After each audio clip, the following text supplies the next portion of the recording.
Hi everyone! Are you aware that starting from SPM 2021, English will be assessed in 4 papers? Don't worry, just be optimistic.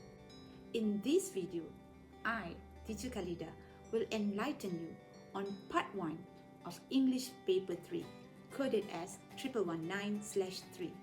In other words, the first part of English speaking paper. Let's check it out. Basically, the things that will be covered in this video are a brief overview of SPM English 1119 papers, a brief overview of SPM English 1119 Paper 3, details of SPM English 1119 Paper 3 Part 1, and tips for this part of the speaking paper. The table illustrates an overview of English 1119, which consists of 4 papers, namely Paper 1 for reading and use of English, Paper 2 for writing, Paper 3 for speaking, and Paper 4 for listening. Each paper contributes 25% to the overall mark of English 1119.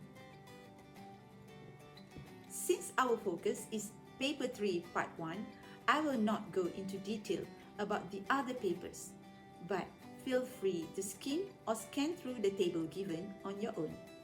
Anyway, before I zoom in to Part 1 of Paper 3, let's see how the assessment of Paper 3 is conducted as a whole. The assessment of Paper 3 is conducted in 3 parts: Part 1, Part 2, and Part 3. The total duration of the speaking assessment is estimated to be 13 minutes. A brief illustration of the details of each individual part of Paper 3 is shared here for your personal reference.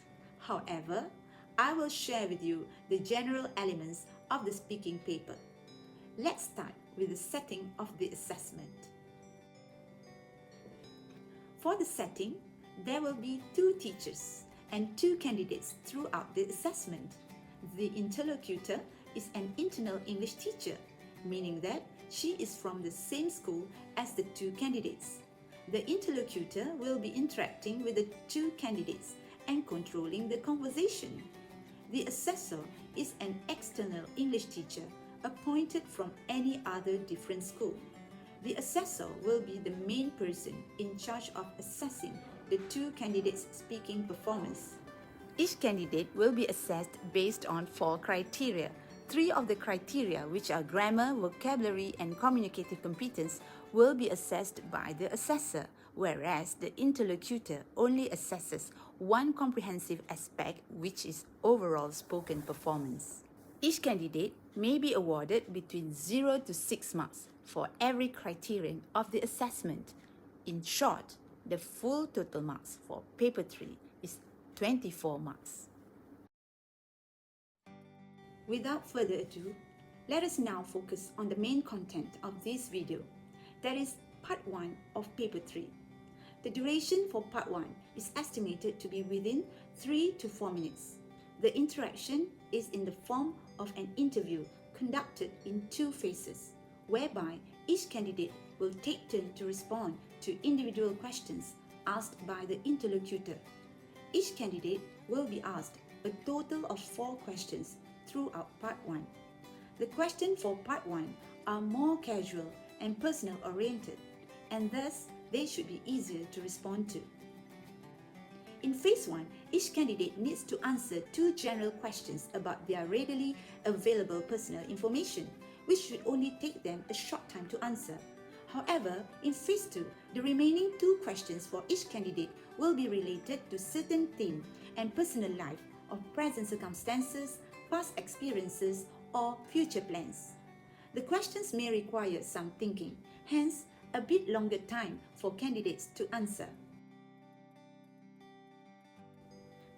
To give you a better idea of how the speaking assessment for Part 1 is conducted, we will look at some possible examples of questions by the interlocutor and suggested answers for the candidates during Phase 1 and later during phase 2 in the next slide. In the orange colored bubbles, these are the possible questions that the interlocutor may ask the candidates. What's your name? Where do you live?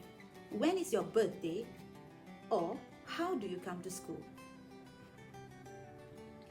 In the teal colored bubbles are some suggested answers to the questions that the candidates can use.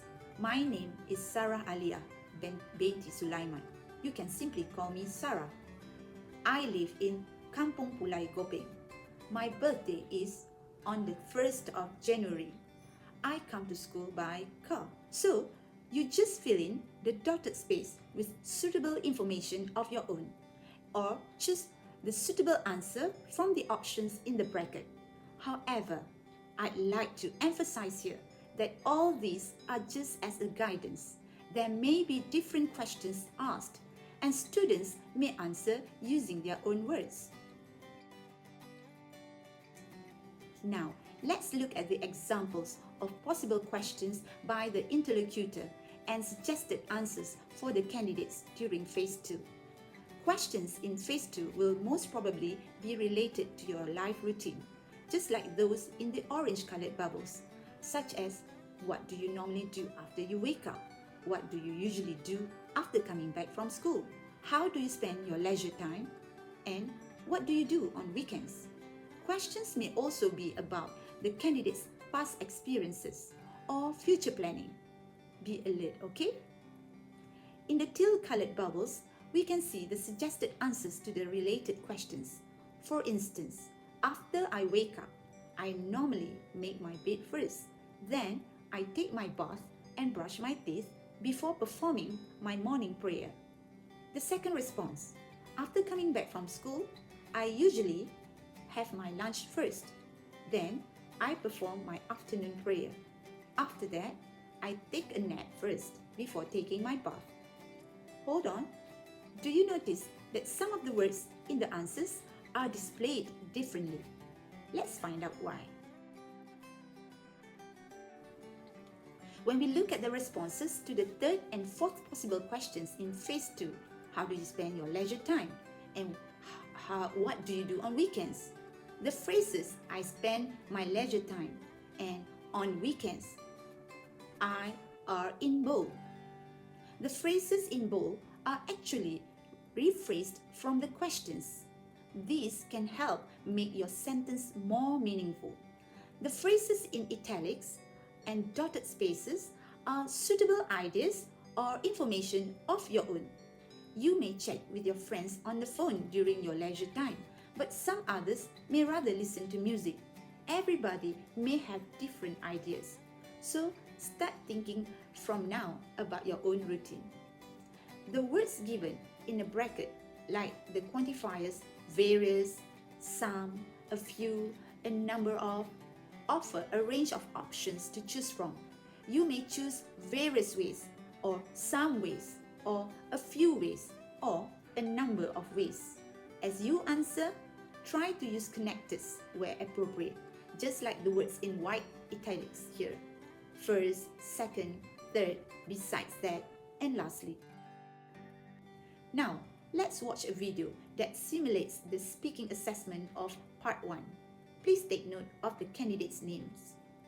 Good morning. I'm Puan Alawia, and this is my colleague, Puan Nur Shazwani. She'll just listen to us. What's your name? My name is Farid. Okay, and what about you? What's your name? My name is Muhammad Farhad. All right, thank you. Farid, where do you live? I live Putrajaya Persin 9. Okay, and Farhan, where do you live? I live at Dengkil. All right. Now, I'm going to ask you about your daily routine. Farid, what do you normally do after you wake up? After I wake up, I wash my face. And that's it. Okay. Farhan, what do you normally do after you wake up? I wash my face and take a shower. All right. Farid, what do you usually do after coming back from school? Coming back of school, I think I just sleep and before I sleep, I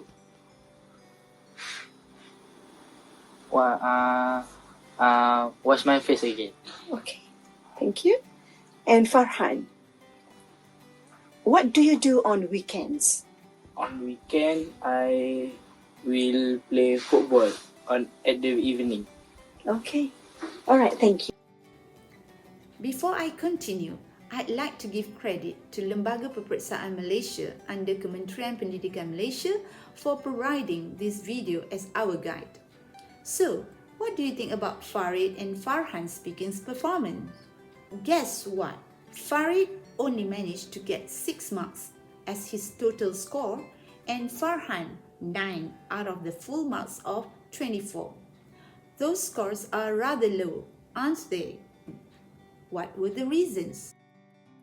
Let me generalize by sharing some tips here that can help the candidates to give better responses and hopefully grasp better scores. Firstly, practice good manners. Greeting. As you enter the room, it's recommendable to greet the teachers before you sit. It's also good to smile and establish eye contact with the interlocutor when you are responding. Be polite in your response and be focused on the conversation. Avoid interrupting and don't forget to thank the interlocutor, at least before you leave. Secondly, understand the questions or tasks.